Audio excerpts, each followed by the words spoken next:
गरज सरो आणि वैद्य मरो अशी परिस्थिती राजकारणात वारंवार अनुभवायला मिळते. अहिल्यानगरमध्ये देखील आता याचीच पुनरावृत्ती होते की काय अशी चर्चा सुरू झाली आहे. आपली राजकीय सुरुवात काँग्रेसमधून आधी कार्यकर्ता, मग NSUIचे राज्य सरचिटणीस, जिल्हा परिषद सदस्य, महाराष्ट्र प्रदेश युवक काँग्रेसचे सरचिटणीस, मग महाराष्ट्र प्रदेश युवक काँग्रेसचे उपाध्यक्ष, नंतर अध्यक्षपद भूषवल्यानंतर सत्यजित तांबे आता भाजपमध्ये जाणार का अशी चर्चा सुरू झाली. मुळात चर्चा ही धुरासारखी असते. जिथं आग असतो धूर तिथूनच येतो. नक्की काय आहे सगळं प्रकरण आणि का पुन्हा सत्यजित तांबे यांच्या भाजप प्रवेशाची चर्चा सुरू झाली आहे जाणून घेणार आहोत या व्हिडिओच्या माध्यमातून. नमस्कार, मी शशी आणि तुम्ही पाहताय कट टू कट. सत्यजित तांबे हे तसं राज्यातलं चर्चेतील नाव. विधान परिषदेत त्यांचा वावर हा प्रचंड इंटेलेक्च्युअल असतो. त्यांची भाषणंही अभ्यासू असतात. मात्र काँग्रेसमधून सुरुवात होऊन नंतर नाशिकमधून अपक्ष पदवीधर आमदार असा झालेला प्रवास आता भाजपमध्ये येऊन थांबतोय का अशी चर्चा पुन्हा सुरू झाली आहे.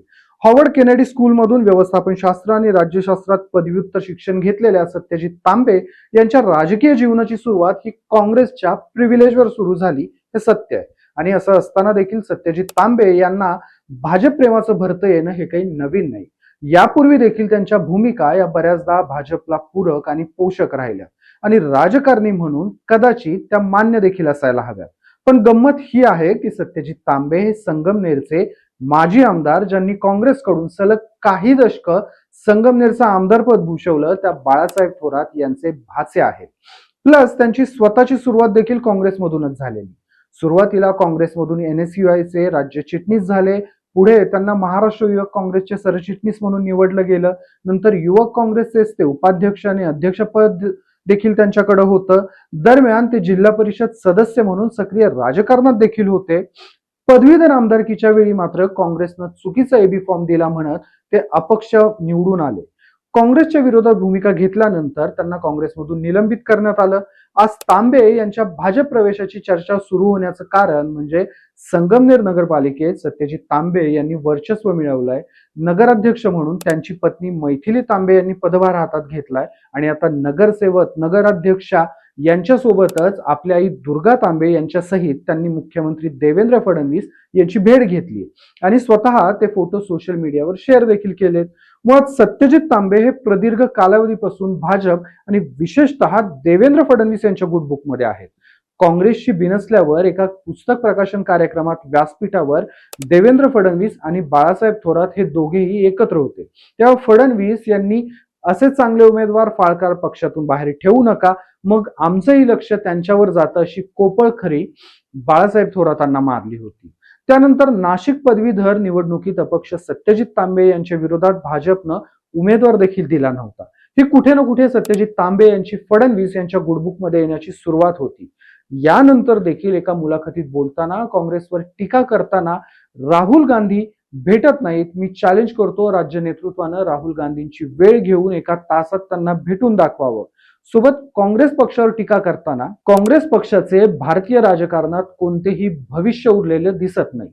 त्यांच्याकडे स्पष्ट राजकीय धोरणांचा अभाव आहे. पक्षातील कोणीही त्याबद्दल गांभीर्यानं विचार करत नाही आणि म्हणूनच कधी कधी त्यांची भूमिका भारत विरोधी भूमिका असल्याचं दिसून येतं. त्यांना कोणीच सिरियसली घेत नाही. देश एका बाजूला चाललाय आणि तुमचं वेगळंच चालू आहे. वर भाजप प्रवेशाच्या बाबतीत बोलताना माझं भाजप पक्ष प्रवेशाचा अजून तरी काही विषय नाही असं म्हणत असतानाच देवेंद्र फडणवीस यांच्या बाबतीत मात्र त्यांना फार कौतुक वाटत होतं. फडणवीस साहेब चांगले आहेत, ते मला मार्गदर्शन करतात, ते सांगतील मला कधी काय करायचं ते. मुळात सत्यजित तांबे असं म्हणाले खरे, पण सत्यजित तांबे असं म्हणताना काँग्रेसवर त्यांनी जे आरोप केले ते करताना सत्यजित तांबे विसरतात की याच काँग्रेसमध्ये राज्य युवक अध्यक्ष असताना त्यांना हायकमांड म्हटलं जायचं. त्यांच्याकडे संघटनेसाठी डिसिजन पॉवर होती. त्यांच्या अखत्यारीत अनेक बदल काँग्रेसमध्ये केले गेले जे की काँग्रेसला पोषकही ठरले. पण हे सगळे डिसिजन ते घेऊ शकले कारण काँग्रेसनं त्यांना तितकी ताकद आणि अधिकार दिले होते. हे अधिकार कुठे ना कुठे सत्यजित तांबे यांना प्रिव्हिलेजमुळे मिळालेले होते हे विसरता येत नाही. जे राहुल गांधी कार्यकर्त्यांना भेटत नाही असा आरोप त्यांनी केला, तेच राहुल गांधी हे तांबे युवक अध्यक्ष असताना नगर जिल्ह्यातल्या संगमनेरमध्ये मुक्कामी होते व त्यांनी तांबेंचा पाहुणचार देखील घेतलेला. सत्यजित तांबे यांच्या कुटुंबासमवेत राहुल गांधी यांनी फोटो देखील काढले होते. बरं, सत्यजित तांबे यांचे वडील देखील काँग्रेसकडून विधान परिषदेवर आमदार होते. आज महागाई गगनाला भिडली आहे. आजच घरगुती गॅस 100 रुपयांनी वाढलाय, ज्याची किंमत काँग्रेसच्या कार्यकाळात निम्मी होती असं म्हणता येईल. इंधनाचे भाव वाढलेत आणि काँग्रेसमध्ये पदाधिकारी असताना याच सत्यजित तांबेंनी महागाईच्या विरोधात आज ज्या भाजप प्रेमाचं उमाळ त्यांना आलंय, त्याच भाजपच्या विरोधात पंतप्रधान नरेंद्र मोदी यांच्या फोटोला काळं फासलं होतं. या पार्श्वभूमीवर आता त्यांनी सहकुटुंब नगरसेवकांसह देवेंद्र फडणवीस यांची भेट घेतल्यानं पुन्हा एकदा त्यांच्या भाजप प्रवेशाची राज्यभर चर्चा होती. याबद्दल तुम्हाला काय वाटतं? सत्यजित तांबे हे भाजप प्रवेश करतील का? मला कमेंटमध्ये आवर्जून सांगा. व्हिडिओ आवडला असल्यास व्हिडिओला लाईक करा, शेअर करा आणि कट टू कटला फॉलो करायला विसरू नका.